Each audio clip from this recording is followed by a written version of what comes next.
असताना आपण ज्या भागाचे आहोत त्या भागाची अनावश्यक बदनामी तर होत नाही ना, ह्याची काळजी घेतली पाहिजे. मी बीडच्या लोकांना हे समजवलं. आज ते म्हणजे केवळ प्रश्न विचारणं आणि काहीतरी सनसनी करणं हा विषय नाहीये.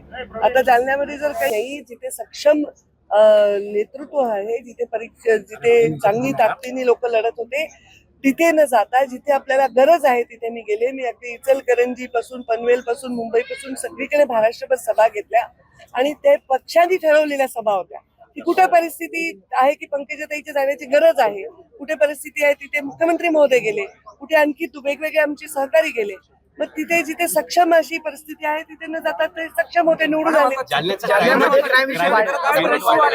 जबाबदार आहे ना. जालना ही क्राईम करणारे जालन्यातलीच लोक आहेत ना, बाहेरचे ते येऊन क्राईम करते आहेत. तर त्याला जालन्याची व्यवस्था पूर्ण आपण करू. फक्त एवढंच माझं पत्रकारांना म्हणजे विनंती आहे की आपण प्रश्न विचारत असताना आपण ज्या भागाचे आहोत त्या भागाची अनावश्यक बदनामी तर होत नाही ना, ह्याची काळजी घेतली पाहिजे. मी बीडच्या लोकांना हे समजवलं. आज ते म्हणजे केवळ प्रश्न विचारणं आणि काहीतरी सनसनी करणं हा विषय नाहीये. आता जालन्यामध्ये जर काही गुन्हेगारी होत असेल तर ह्याचे जबाबदार कोण आहे? तर गुन्हेगारच जबाबदार आहेत. कोण जबाबदार आहे? आणि त्यांच्या पोलीस पूर्णपणे त्यांना व्यसन घालतील असा मला विश्वास. पोलिसांचा वचक नाही का म्हणून तुम्हाला असं म्हणायचं का? मी काय म्हणलं, पोलीस व्यसन घालतील.